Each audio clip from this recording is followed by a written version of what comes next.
Taylor Swift's stunning appearance on Late Night with Seth Meyers captivated everyone instantly, radiating undeniable star power as she returned to the show to promote her freshly released album. She looked breathtakingly elegant, perfectly blending vintage glamour with contemporary pop star allure.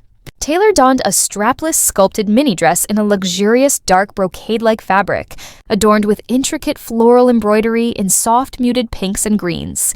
The corset-tight bodice hugging her figure flawlessly, while subtly flaring at the hips to maintain a playful, cocktail-chic vibe rather than rigid formality.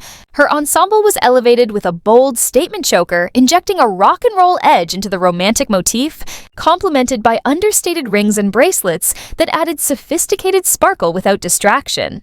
Her footwear was equally captivating. Pink metallic heels with delicate straps and cutout details that shimmered under studio lights as she moved gracefully.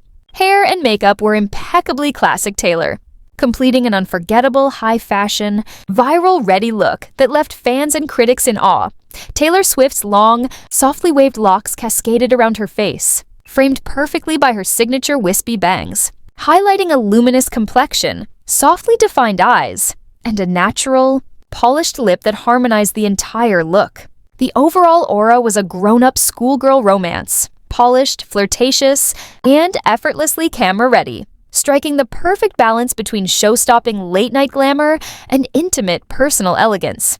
As Taylor stepped confidently into her life of a showgirl era, it was clear her devoted fans were right there beside her every step of the way. Swift 35 unveiled her 12th LP on Friday, October 3rd, and the 12-track album instantly shattered streaming records across Apple Music, Spotify, and all major platforms, signaling a monumental cultural moment.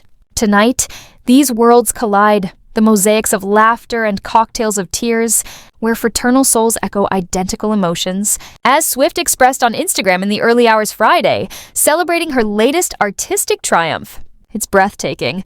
It's euphoric. It's thrillingly intense. She continued, "I can't express how proud I am to share this with you. An album that simply feels so right. Endless gratitude to my mentors and collaborators, Max Martin and Shellback, for helping me craft this vivid self-portrait. If you thought The Big Show was spectacular, maybe it's time to peek behind the curtain. The Life of a Showgirl is officially out now.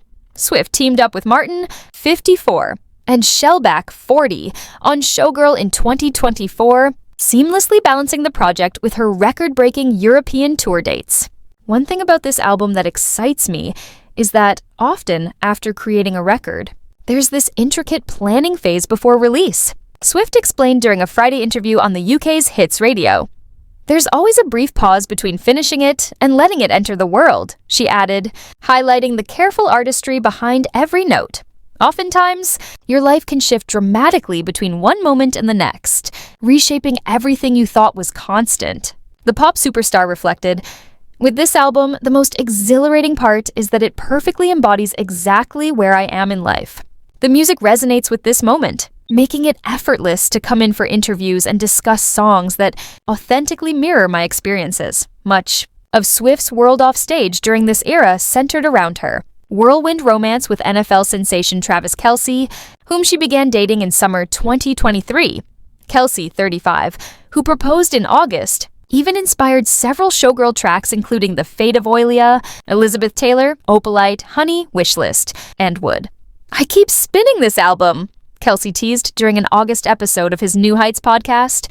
She mentioned on our show it would lean into more pop beats, yet it remains profoundly poetic, with melodies, references, and layers that only Taylor Swift could craft.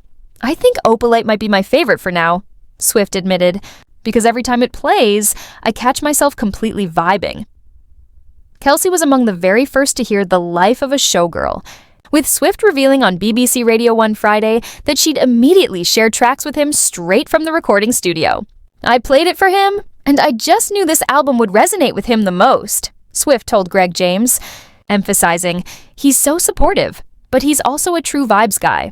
The record is now officially on sale, topping iTunes as the biggest album of 2025 based on first-day global sales, marking Swift as the first and only female artist to surpass 1,000 million RISEA certified album units. Her party of a showgirl global screenings generated a staggering $35 million in ticket sales, cementing her status as an unstoppable pop phenomenon. Taylor Swift shattered records with her biggest first-week U.S. album sales, moving an astonishing 2.7 million copies in just 24 hours. She set a new all-time milestone for vinyl albums in a single week in the U.S., selling 1.2 million units, and achieved the biggest album week overall, surpassing 3.5 million total units. On streaming platforms, The Life of a Showgirl dominated Apple Music as the biggest album of 2025 by first-day streams worldwide, while The Fate of Oilia became Apple Music's most streamed song of the year on day one. On Spotify, Swift claimed the title for most streamed album in a single day in 2025, with The Fate of Oilia also becoming the platform's most streamed song ever in a single day. Amazon Music recorded the album as its most streamed release of 2025 within its first 24 hours, solidifying Swift's unparalleled global impact.